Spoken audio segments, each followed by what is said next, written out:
the Honorable Deborah Lee James, Secretary of the Air Force, and General Mark Welsh, Chief of Staff of the Air Force. As you've probably been told already, today's session will be considered on the record.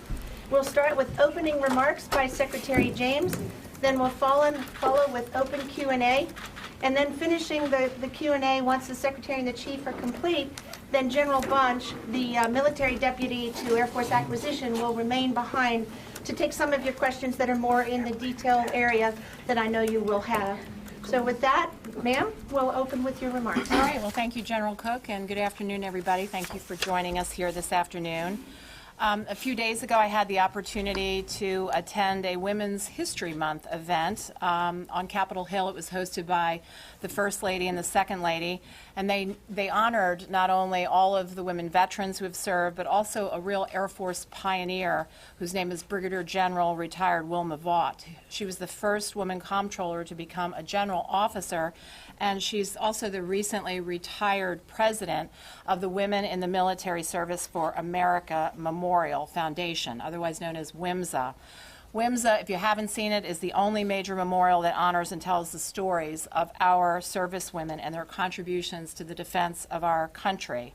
And so I couldn't help but be reminded by that event on Capitol Hill how far our military has come with respect to women and service. And of course, this important progress continues today, and it needs to remain strong and moving forward for the future. As you know, we now have all of our combat career fields opened to women.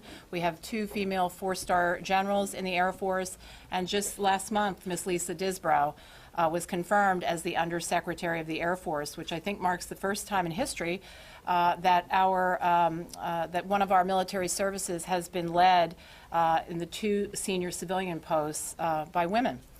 So all in all, it was a pretty good start to the month of March, which, as I said, is Women's History Month. Now, thinking back to our last State of the Air Force address, it's been a little bit more than 6 months since we gathered here together in this forum, and a lot has happened since that time. In October, Russia launched its first airstrikes in Syria.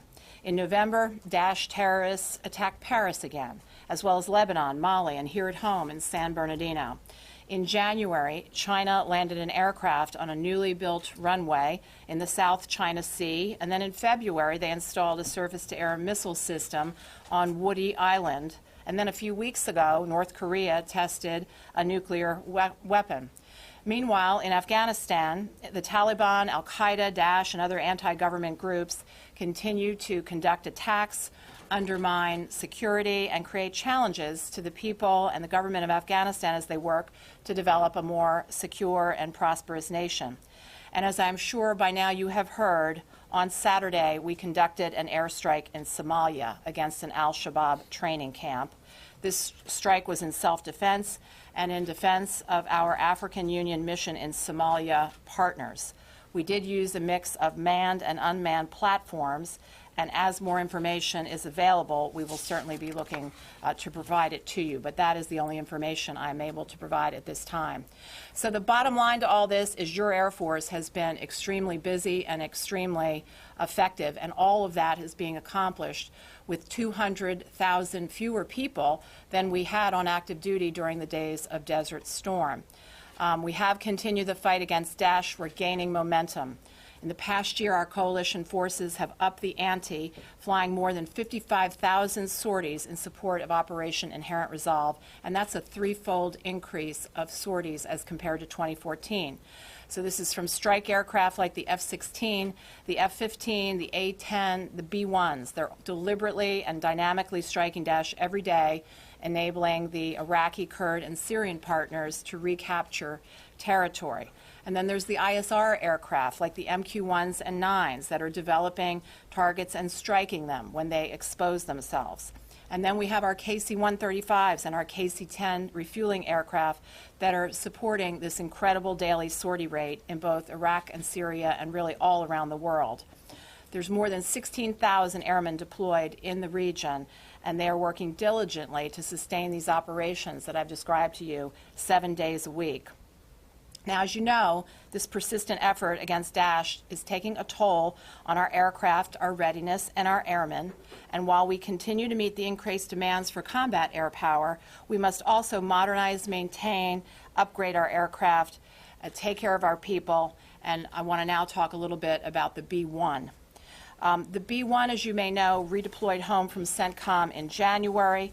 And while the B-1s will be receiving much-needed modernization and maintenance, the venerable B-52, with its similar capacity and accuracy and endurance, remains ready and able to meet combatant commander requirements. Now, we're waiting for final approval, but there have been recent infrastructure improvements that now allow the necessary support to deploy the B-52 in theater. So additional details about all of that, should it happen, will be available at the appropriate time. Ladies and gentlemen, I would ask that we don't forget our airmen serving in harm's way.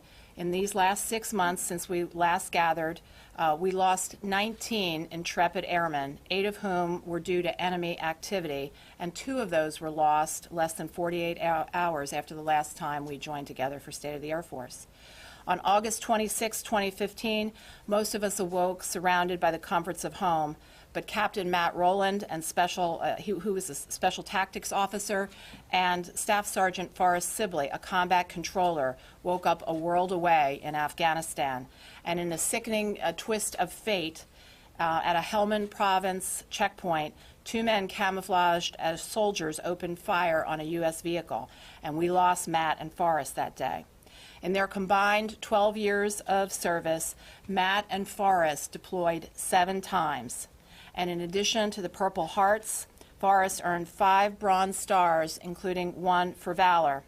And very, very soon, we will posthumously honor Matt's heroism with the Silver Star, which, as you know, is one of the highest medals we reserve for gallantry in action against enemies of the United States. Now, as I mentioned, Matt and Forrest weren't the only airmen lost to the hands of our enemies since our August address. We also bid a painful farewell to Major Adriana Vorderbruggen, Technical Sergeant Joseph Lem, Staff Sergeant Louis Bonacasa, Staff Sergeant Michael Cinco, Staff Sergeant Chester McBride, and Staff Sergeant Peter Taub. Another development since we last met was the contract award of the LRSB. We went through a GAO protest, and now work has begun. We've given the bomber a designation, the B-21. We've shared an artist's rendering.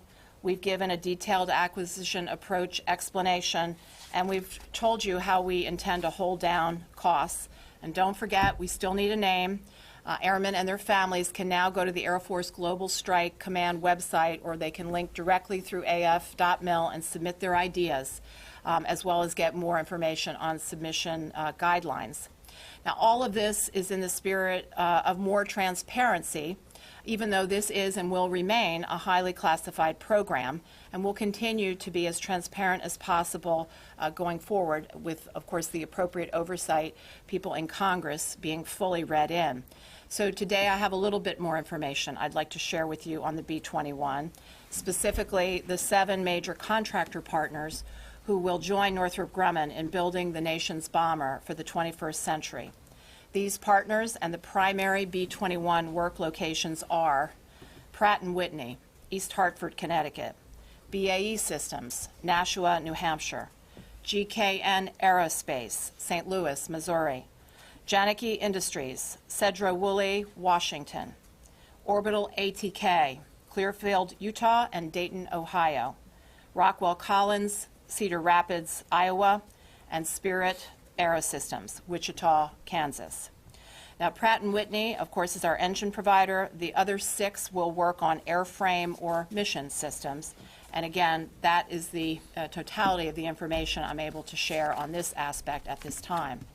However, as General Cook mentioned, after the Chief and I conclude here today, for those who are interested, General Bunch will remain behind, and he'll be prepared to give some additional details on the B-21 contract incentive structure, which I know has been of interest to some of you in the audience today.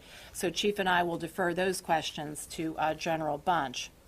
Finally, since the last State of the Air Force, we rolled out our FY17 budget, and we've completed 3 of our 4 budget hearings. To each of the committees, we have expressed our appreciation for the stability of the bipartisan budget agreement, but we also point out that that agreement did leave us somewhat short of our budgetary needs, $3.4 billion to be specific, for the Air Force. We've, of course, detailed the investments that we've made, and we've tried to detail the tough choices that we made for budgetary reasons, none of which are popular. As you know, they're not popular with us either. That's precisely what makes them tough.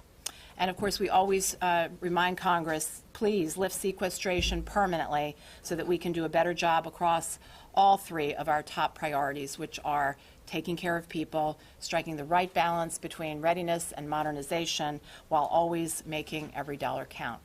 So, again, we thank you very much for being with us today, and we'll now take your questions. And Bob, would you like to start us off? Thank you.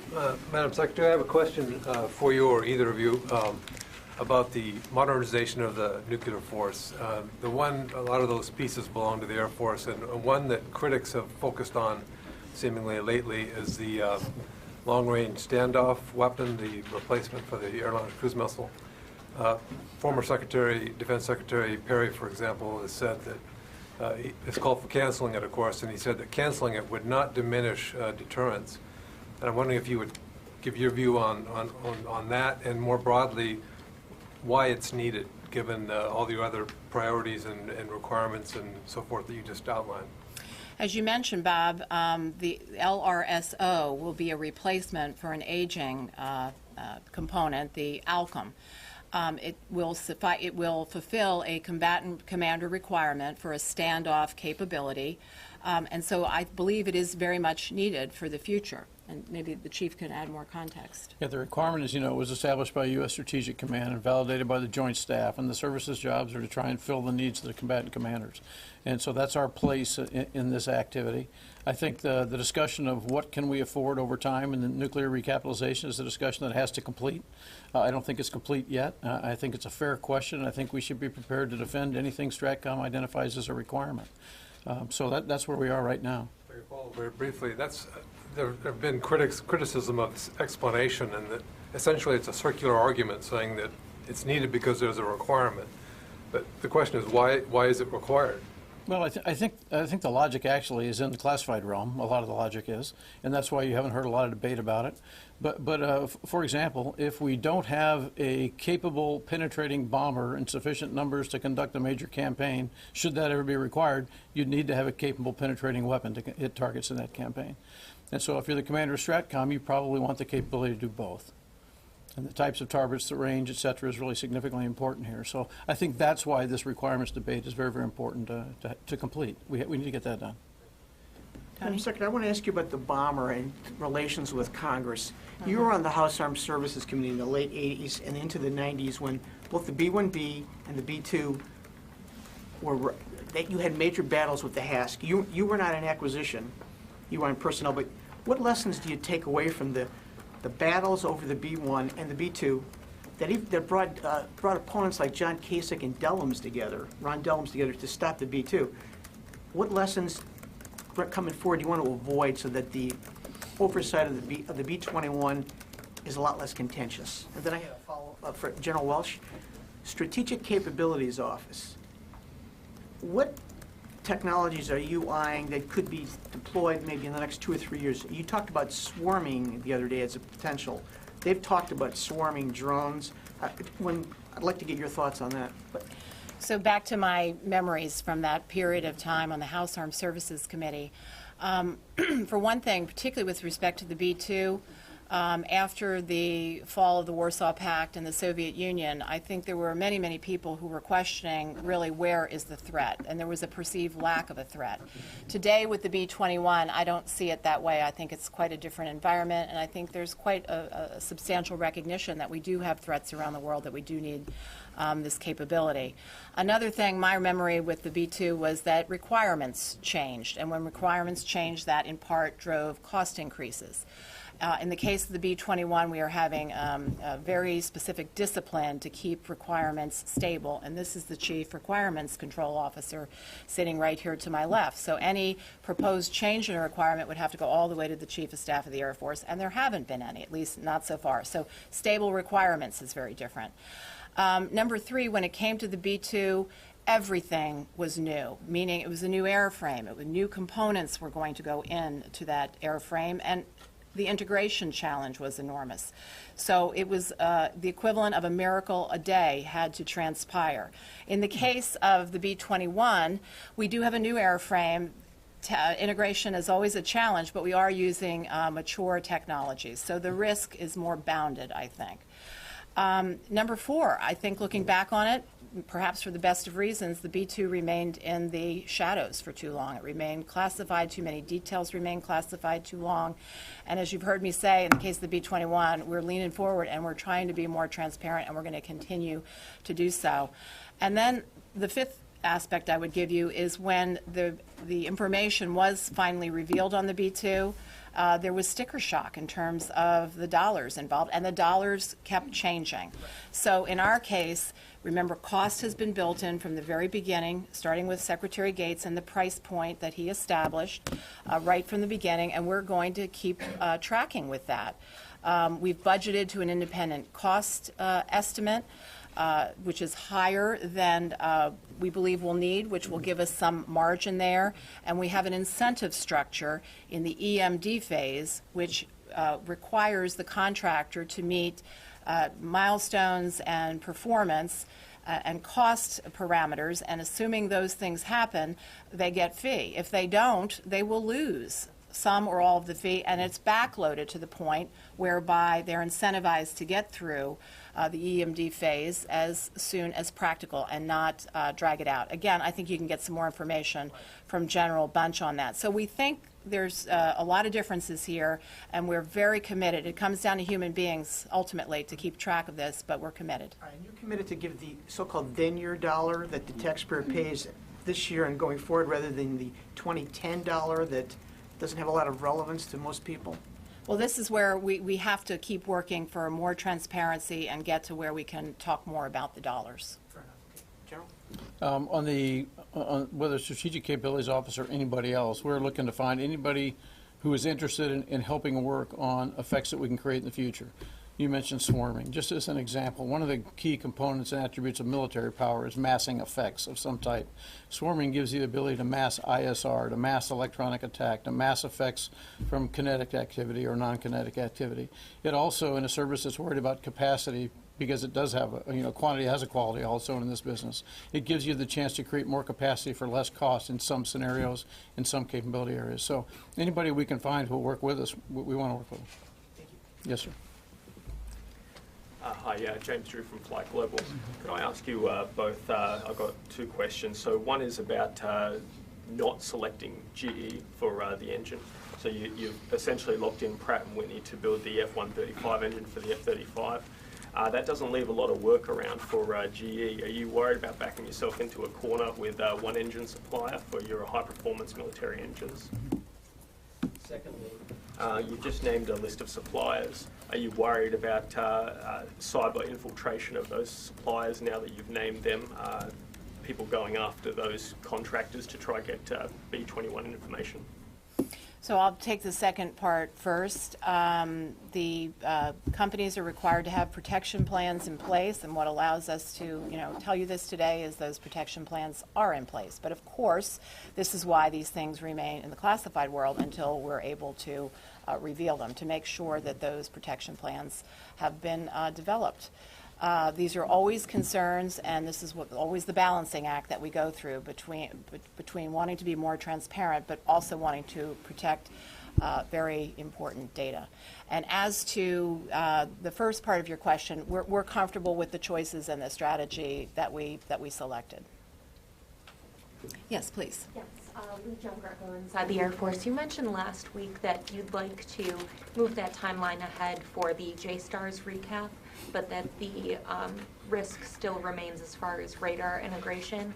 I was just wondering again if you could elaborate a little bit on why there's so much risk with integrating radar on these business jets. And then I believe you also mentioned that one of the snags in the program, General Welsh, along with selecting what kind of platform that was going to be, was a few issues in the TMRR phase. if you could mention maybe what some of those issues are. Certainly. The money we have in our budget for FY17 is actually in that area. It's in the actual TMRR and radar risk reduction. So we believe that there is still some tech maturation that has to be done. We believe that by the end of this year, we will have a really good feel for where we stand going forward, so that by the time we're ready to release an RFP, we'll be confident this program can stay on track and be executed properly. We have the funding in the budget throughout the life of the program to do this, and our intent is, as soon as we understand completely where we are on that tech maturation and radar risk reduction, that we can then do whatever we can to accelerate the program. Again, can you talk about what those issues were No, ma'am, earlier I this can't. week? Yes, ma'am. Ms. Starr. General Welsh, two questions for you, sir, on two completely different subjects, if I may. On drones, can you bring us up to date since your last discussion here about how you view the drone inventory and the availability of active duty Air Force crews? Has that situation improved at all? Do you still have the equivalent of a shortage? How you're working that? Completely different subject. As a head of the service, as a member of the Joint Chiefs, do you believe at this point that there is any military utility for Congress to repeal the law banning enhanced torture techniques, which is currently banned under the so-called McCain law? This is a question of national conversation, and I'm wondering what your thoughts are. Do you see any military utility in reversing that law and going back to making enhanced interrogation techniques, including waterboarding, legal? Yes, ma'am. My view on the second one is that's a topic that I am not qualified to comment on. There's military utility. The military is not directly involved in using enhanced military techniques in the conventional military. And so Air Force forces are not involved in using them at all. So from my perspective, the policy as it stands is acceptable, and I think changing them is a very, very large debate that has to occur in the policy arena. And then the military will execute as directed in that regard. It involves a lot more people than the Department of Defense, as you well know.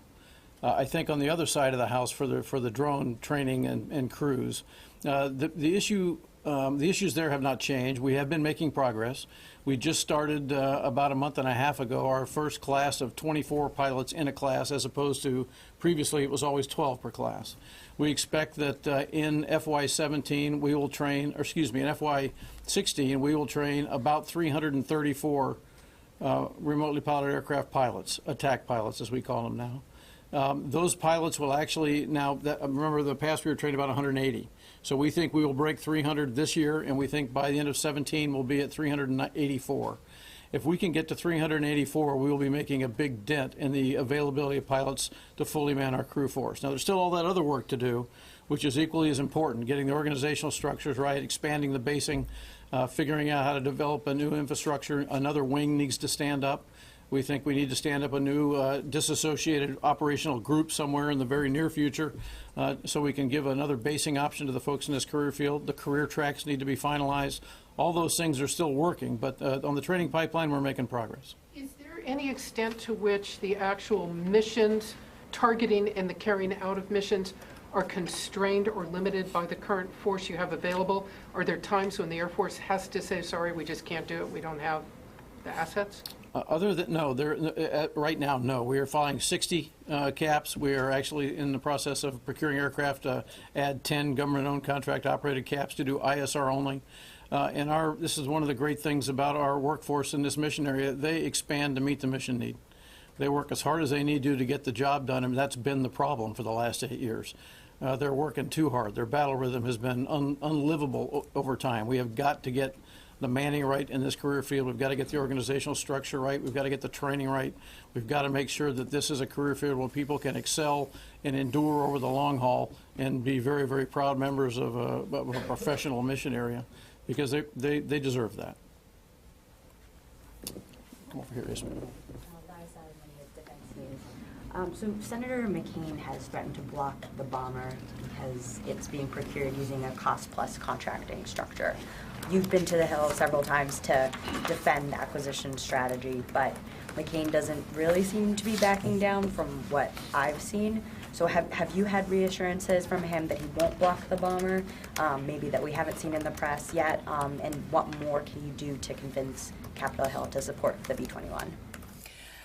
The approach that we're taking is we are continuing to communicate, to provide briefings, both in a classified and unclassified session. As you mentioned, we had both earlier, about a week ago. And we just continue to tell the story. So I don't have any assurances of anything other than this is a capability we need for the country. We put a very thoughtful process together, looking to both successes as well as to programs that were not successful in the past, and we've crafted a good strategy, we believe, going forward. Change the contracting structure now, or is that just set in stone if he won't support cost plus? Well, the contract has been let, so it is always possible to terminate a contract. You terminate, you pay fees to terminate, you can rebid it, which of course takes more money and time. So these things are always possible. We certainly hope it won't come to that. Please, Colin. Secretary James, Colin Clark, Breaking Defense. How much does maintaining strategic ambiguity govern the release of information on the B-21 as opposed to the completion of the security plans and such? I mean, I would assume you're letting this information out in bits and drabs so that Russia, China, and others can't go, aha, that's what we need to build against. Strategic ambiguity is important. The technology is important, so I don't foresee that you're going to know for years very much more about the technology. As I mentioned earlier, this is a balancing act. This is a desire to share information with the public, but also protect that information, and not to put out so much information that a possible adversary can connect dots in ways that we don't wish those dots to be connected. So ambiguity is certainly part of this. Yes, please, Pat. Pat was from Defense Daily. You mentioned the current year price. Is there anything else about the new bomber that you would like to talk about that you perhaps don't have the clearance to talk about now? I don't have anything else to share on the bomber today, Pat. Thanks. Let's go over this side, please. Yes, Madam Secretary and General Welsh. Almost since you came in, we've heard from you. We don't tell the Air Force story very well. When you first started out, there were problems with the Guard and Capitol Hill, and as General Welsh, you come to the end of your tenure, more problems with Capitol Hill. You got beat up pretty hard last week. I feel bad for you. What is the problem with telling the Air Force story? Is it that you're not putting the right people in legislative liaison, or enough people? Are you not talking enough to the staff on the Hill? Are you not talking enough to us? What do you think the problem is, and how do you fix it? I will just say that I think, in periods of rising budgets and when there is more for programs and more for all parts of the budget, that's just, as a general proposition, an easier sell than when you are in tougher times, when budgets are either leveling off or decreasing, because it's very, very difficult to make these tough choices. All of these programs are good programs. They all impact the national security. They all impact different parts of the country. It's very difficult to reduce. And so I think this is in part what we are facing, all of the services are facing. Yeah, I think actually our relationship with Congress in many ways is very good.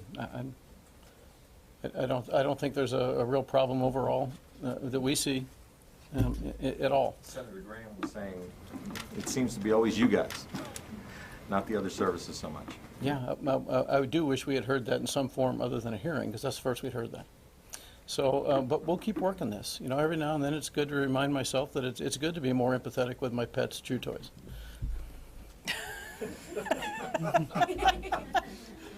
Just turn it back. Madam Secretary and General Welsh, given the recent statements from North Korea and its government, how concerned are you that a North Korean ballistic missile can be launched at the continental United States, and how confident are you that you could take that out?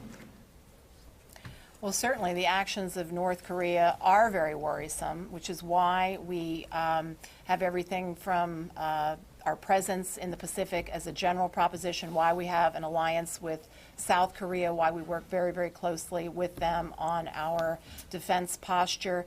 So North Korea is a very big concern.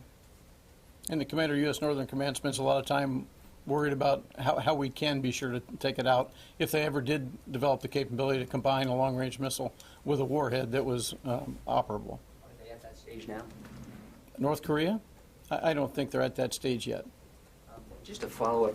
Given North Korean provocations, China militarizing the South China Sea, Russian aggression in Syria, has the world become a more dangerous place since you all have assumed your positions? I would say it certainly is a more complicated place than just a mere, for me, 2 years ago, 2 years and a couple of months. A lot of complexity, a lot of ambiguity, a lot of situations that it is different in terms of deterrence, and maybe deterrence doesn't impact the way traditional deterrence of years ago impacted. So there's an awful lot of complexity, that's for sure. The range of threats has certainly increased, and I think we see that in the headlines every day. Yes, ma'am. Courtney Albin with Inside the Air Force. There's been some interest in Congress on potentially funding the B-21 and the Navy's Ohio-class programs through a joint fund. And I wonder what is the Air Force's position is on that, and then also what other options are you looking at right now specifically? Well, certainly if there is to be a fund for nuclear modernization, it seems to me appropriate that it be for all three legs of the triad and not just for one leg of the triad. So if indeed that is the approach that is selected, it seems to me that ought to be a joint fund. I think the key question, though, is where will the money come from? And this is where we're simply going to have a national debate. It's probably not going to be settled this year, but it needs to be settled in the next few years. Are we or are we not going to modernize these forces? And if we are, we must have the appropriate resources to do it. If we have to live within the existing top lines, this is going to create problems, because here we're talking about how many of these choices that we've put forth in the budget are not popular. Well, if we suddenly had to modernize the entirety of our triad within our existing top lines, think of all of the reductions that would have to occur. And so we're going to have to get this settled over the next couple of years. It's a question of what kind of a military do the American people want going forward. I believe we need these programs, and we're just going to have to get this squared away. Let me go back here to Pat. I'm sorry, Mr. Losi. Steve Losi, Air Force Times. Secretary James, in Orlando, you discussed your desire, given everything that's going on in the world, to increase the end strength of the Air Force. But one of your caveats was, if you can find the right people. Now, of course, you singled out battlefield airmen, ISR, maintenance. Those guys don't exactly grow on trees. They require lots of time to develop. So what I'm wondering is, where are you going to be looking for these airmen to fill these crucial roles? Are you going to increase retraining opportunities? Are you going to increase opportunities for guardsmen and reservists to go active duty? And I have a follow-up after that. So all of the above, but the real crux of the matter is, after 20-some years of downsizing in our Air Force, in order to now grow modestly, we needed to infuse resources into both the recruiting force and into the technical training base, so that we can go out and attract the right kind of talent and then get them trained in the appropriate skills. So we had to ramp up to a certain degree recruiting and the training aspects in order to be able to bring in those additional new people. The other piece of this, of course, is to have the types of incentives to try to retain at a higher rate the key types of people that we want to retain. So when you're recruiting more and retaining more together, that is how you grow. So that's the approach that we're taking.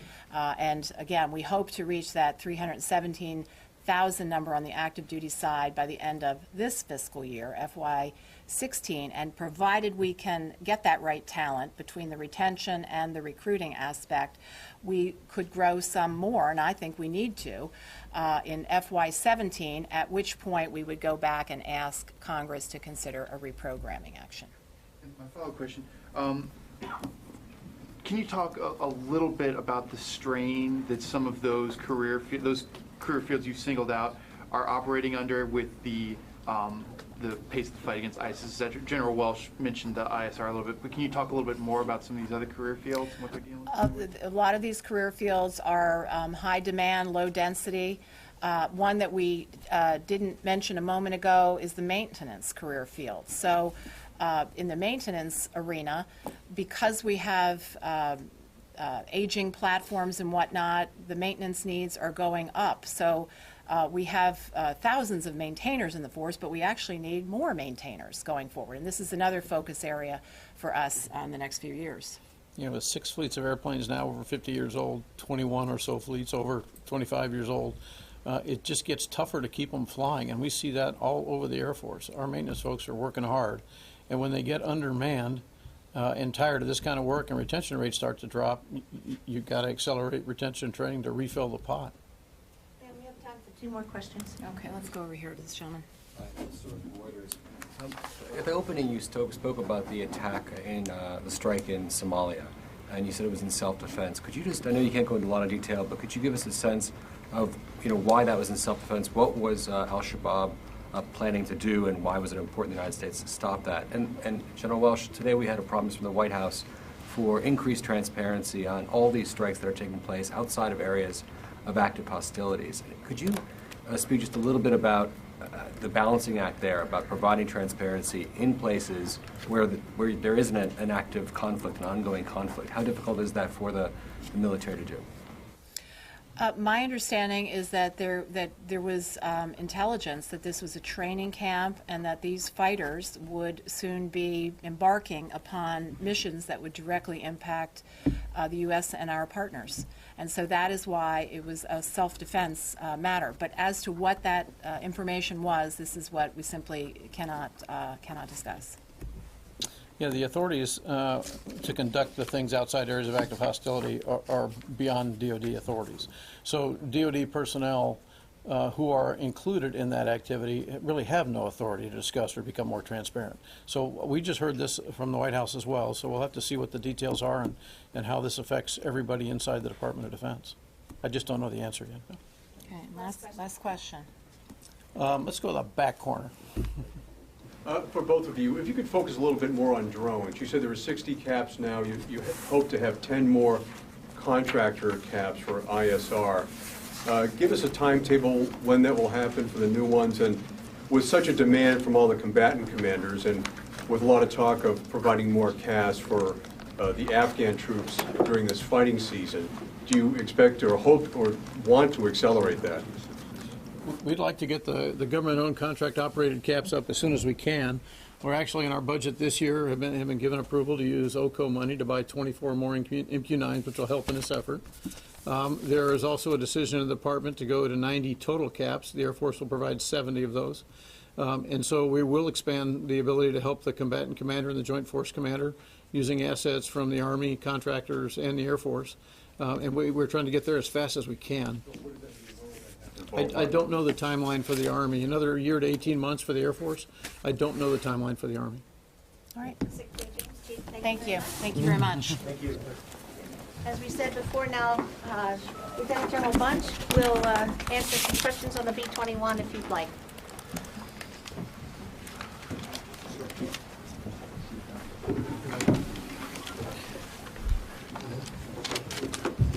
Okay, ladies and gentlemen, let me start by saying thank you. And I thought the Secretary was going to defer a lot of the questions to me, but she answered them really very well. So let's start off with just a couple of simple things. Our goal is to get a bomber in the field to fill a documented capability need. And we want to acquire it, sustain it, and operate it to support combatant commanders in the national military strategy in a cost-effective manner. That's how we've set up the contract structure. That's how we've set up what we're trying to do. The Secretary has made a commitment to you, and we've made a commitment that we're going to share more information, and this is another step in that. I'm going to start with saying it's not going to be everything you want, but it is a balance between transparency that we need for public trust and protection of critical capabilities so our adversaries have less insight into what we're trying to do. I'm not going to give you contract value today. I'm not going to give you incentive value today. Okay, so I'm just being upfront and letting you know those are not going to be things that I talk about. but we are working through the process and briefing all the parties on the Hill and everyone else, and we'll try to provide you more information as it becomes available.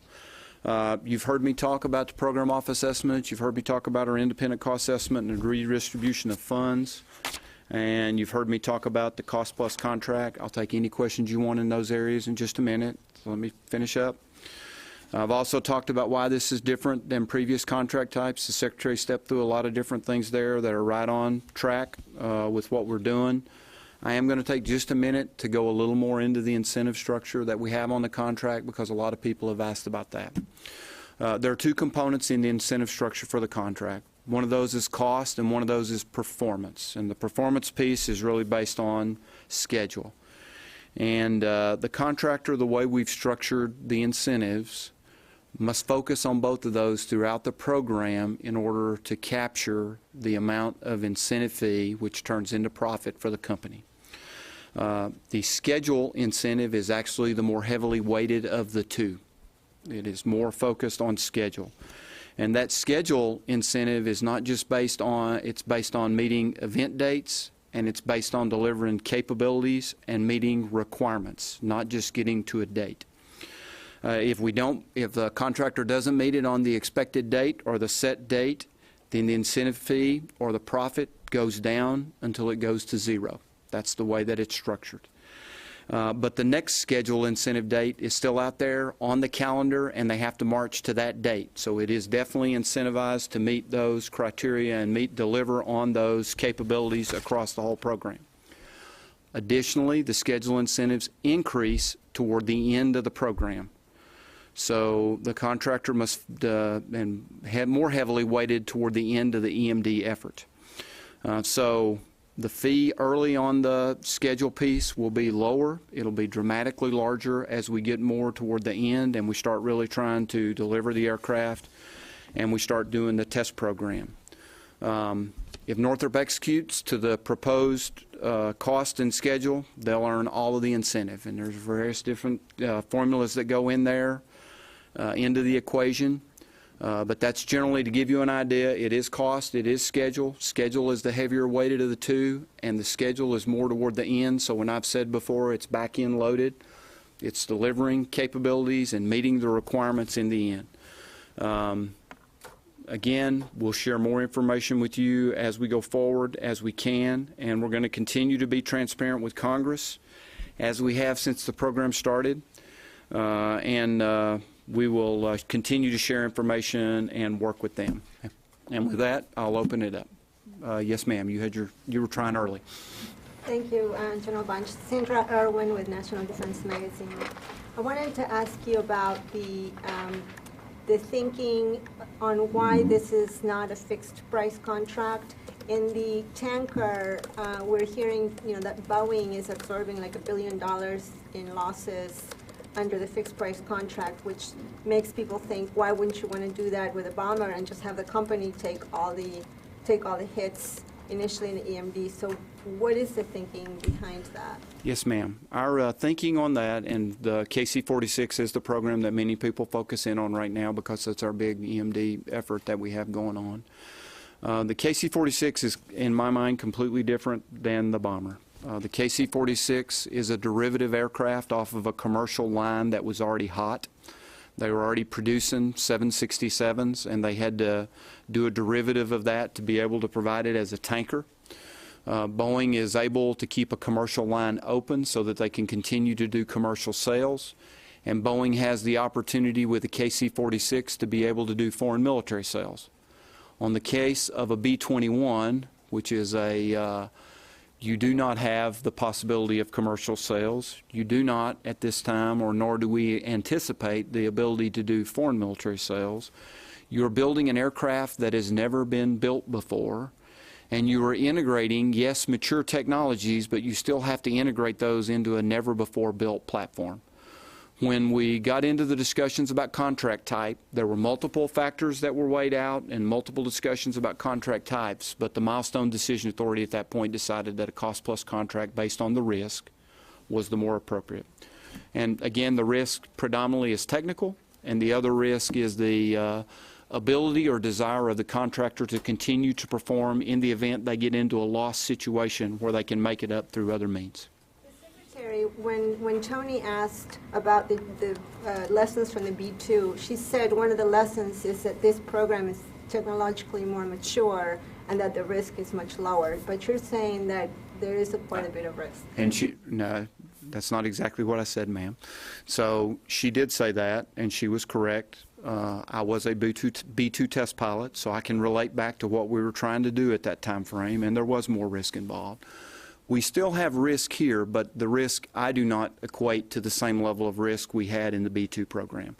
In this case, what we have done is we're using mature technologies to meet the requirement and deliver the capability that we need, but we're still building a brand new airplane. So that carries risk. And we're integrating the mature technologies into a never-before-built airplane, and that also carries risk. So would I equate it to the same risk as the B2? No. Would I believe the risk is low enough that we would want to go to a fixed price? I wouldn't. So it's somewhere in between. Yes, sir. Hey, General Pat Host from Defense Daily. I was wondering if you could get into a little more detail on what specifically each of the contractors will be performing, because mission systems and airframes sounds kind of vague. It is kind of vague, and I won't go into any more detail. And I'm glad you brought it up, because that's what I asked Secretary James, is what else would you guys like to be more transparent about the program? Is what you have talked about today the extent of what you're prepared to release, or are there some other things you will eventually roll out? I think there will eventually be more things we'll roll out. There are a couple. There is one thing that I'll go into. Some people have asked about life cycle costs. How have we factored that in? We have factored life cycle costs in from the very beginning. When we built the team, we brought in operators and maintainers from the field. We rolled in the depot team to look at depot maintenance and look at supply chains. We have reached out to the test organizations to make sure that we had the right test structure set up. We are looking at all the things you would consider for putting an aircraft out in the field to make it sustainable in the long term. Those are all factors that have gone into our key performance parameters and our key system attributes, and we're making sure we're focused on life cycle costs from the very beginning so that we can not only get it out in the field, but we'd also be able to support it and sustain it. Thanks. Yes, sir. Colin Clark, Breaking Defense. If you had the chance to sit down with Senator McCain and explain why the current contract setup makes sense, what would you tell him? It would be, so it would be similar to the lines that I already explained. I believe it's a weighing of the risk, and there is no one-size-fits-all contract type. Most studies have shown, if you go look, you can have overruns on fixed price, and many of us can go back and we can look at the A-12, we can look at TSAM, we can look at some of those programs that didn't go so well in a fixed price development, and you can go look at cost plus ones that didn't go so well either, and we've tried to apply the lessons learned. So there is no one-size-fits-all. We're all passionate about national security. We all have ideas on what we're trying to do, and we'll just go through and we'll continue the dialogue. Maybe you should send them the RAND study on fixed cost. We will continue our dialogue, Colin. Yes, sir. General James Drew from Flight Global. It's believed that the bomber will be built out at Palmdale there where the B-2 was originally integrated. At least that will be the final assembly. Do you have any comments on final assembly and where that will be? Yeah, we'll start with that. No comments on where it'll be finally assembled. Do you have an initial operational capability date? What we've released so far has been mid-2020s. The initial operational capability date and requirements is something that we will work with Air Force Global Strike Command, General Rand's team to establish those criteria, but that's not been completed just yet. Yes, ma'am. The Air Force has talked about B-21 being a cost-plus contract type, for a while now. Why is this issue so contentious right now? And was there some sort of change in strategy that has kind of led to this point? Or? No, we haven't changed our strategy. We've been very transparent with all the parties involved. We've been briefing for many years since the inception of the program the staffs to keep them in the know and in a classified environment where we could lay all the cards out on the table. We've been transparent with multiple meetings over the last few years where we've outlined our strategy and our way forward, and we've been consistent with our message even before we released the request for proposal, which outlined how we were going to do the source selection, which outlined how we were going to do the contract. So we've been very transparent with what we were trying to do, and now we will communicate as we have the discussion about what contract type vehicle we should have used. Earlier discussions similar to what you're hearing now? We believe we're executing in alignment with what we've told everybody from the beginning, and we didn't have anything that would cause us to stop and change our course at this point. Yes, sir. General Philip Swartz with the Air Force Times. Please forgive me if this is a bit of a stupid question, but when the Secretary showed the image of the B-21, I think the thought that a lot of people had was that it looks a lot like a B-2. And I'm just curious, is this an airframe that's, airframe shape that's held up over the last 20 years? Have there been any changes to the shape of an aircraft that's needed for stealth operations? Well, when you have a requirement and a blended wing meets that requirement, and there's not a lot of, if you go back and look at some of the early Northrop products of flying wings, they look very similar to what the B-2 did. You can go back to the late 40s and the 50s and you'll look at that and it looks similar to what the B-2 was. So there's nothing special there. It's just it's worked, it's been successful, and it continues. Tony. A couple of questions Yes. here. A lot of stories have it's a $23 billion contract. Can you delineate that? So we're not telling you the contract. What we have released is the service cost position, and the independent cost assessment in base year $16 was $23.5 billion. That's the number we gave you the day we did the announcement, and we haven't given any number other than that, Tony. Do you plan to give the contract dollar value at some point? I believe we will. I just can't tell you exactly when it's going to be, Tony, but that will be something that we eventually will talk What about. about the incentive fee? You've hung your hat on this today. If it's $2 million, people are going to say, who cares? If it's $200 million, that's a different issue. Can you give some range here? I believe it's a significant enough number that the contractor will be paying attention to it, Tony. That's all I will say. And when do you think you could release this? Hopefully we'll release it all at the same time, Tony, but I can't swear to that. When, like 2 weeks from now or 2 years? I'm not going to commit to a date, Tony. I can tell you that we are looking at it. It is something we're discussing, and we're trying to make sure we got all the right protections and everything in place to make sure we're doing it the right way. One more. The GAO's decision, you guys are trying to redact it, or what's the status of that? The GAO's decision, it's in your court right now. Well, it's who you talk to depends on whose court they tell you it's in. So we are going through the redaction right now. And I don't have the latest status on when they think that'll be done, but it is being redacted right now by the GAO and by everybody that has to look at the security aspects. Lara Seligman. Yes, ma'am. Defense News. When you released the bomber contract, I think a lot of us were surprised that there wasn't a contract value attached to that. So can you kind of break down why you're not giving us the numbers on this? Are there concerns of hacking? I can't really put It's all part, yeah, I understand, Lauren. It's all part of the balancing that I talked about we're trying to do with the transparency that we need to do to get the public's trust, and what we're trying to do to ensure that we are protecting enough critical information. Initially, one of the big drivers was we were worried about whether we weren't worried. We thought there may be a protest, and we didn't want to do anything like that at that time frame. And now that we're past that, and we're working our way through the security implications more to see when we can release that information. John. Just following up, what are the security concerns with releasing the figure? It goes back to what Secretary James talked about. I give this data point, and I give that data point, and I give this data point, and you link all those data points together, then we start worrying about what can everybody piece together what we're trying to do. That's really what we're trying to balance out. Yeah, John. John. Sir, John Turpak, Air Force Magazine. Early in the program, the comment was that when the first article was delivered, it would be a usable article.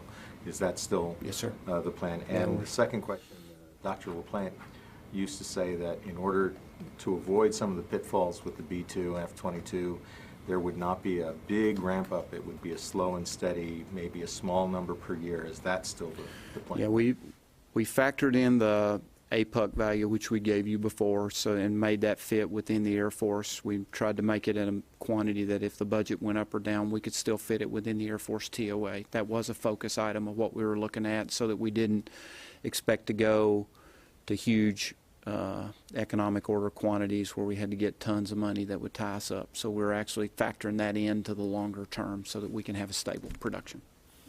Okay, just a couple more. Yes, sir. General, could I ask you what's to become of Lockheed Boeing, the Lockheed Boeing offer, led by Boeing, obviously I better get that one right. What's to become of that offer? And then also you mentioned a little bit about allies and potential FMS, not imagining potential FMS cases for this bomber, but there's a few key allies, like I mentioned Australia and the UK, who have been beside the US in every major war. This bomber also seems to be at a price point where it almost would be exportable, it seems. So would this be a discussion that would happen in the future? First off, we're not going to do anything special with the Boeing offer. It is an offer, then it was not the winning offer, and that's where we're at. That is something I guess we could open the door to later on with those key allies, but it's not one that we're considering at this point. Yes, sir. Sir, let me preface this by saying I don't pay as closely attention to Navy programs as I do aircraft programs, but I believe that aircraft carriers and nuclear submarines are unclassified programs, correct? Now, what makes the new bomber any more worthy of being all the way in the black or any more important than a nuclear submarine or an aircraft carrier? We believe we're taking the appropriate security measures to protect the capabilities so that our adversaries don't get unnecessary belief in where we're trying to go and where we're driving. So I'll leave it at fair enough. Mr. Kendall said at one point that there would be an upgrade of the bomber, and he seemed to indicate that this would be open to competition. Do you know, would this be after the 100? Could it be during the 100? So I don't know exactly what Mr. Kendall's referred to, so I don't have that one. What I will tell you is we have, and when I talked about we had a life cycle focus on the life cycle cost focus from the very beginning, one of the things that the bomber has is the open mission systems architecture. That's a fundamental requirement. And what that allows us to do is as technology changes and the threat evolves, which it will adjust, we will be able to more cost effectively and in a more timely manner integrate new technologies into the bomber so that we can address. And on those, we can do competition because it will have that open mission system and it will have a common interface so that we can compete components. So that is what I believe drives competition and helps us keep the cost down for the longer term. Okay? Thank you, ladies and gentlemen. Everybody have a great day.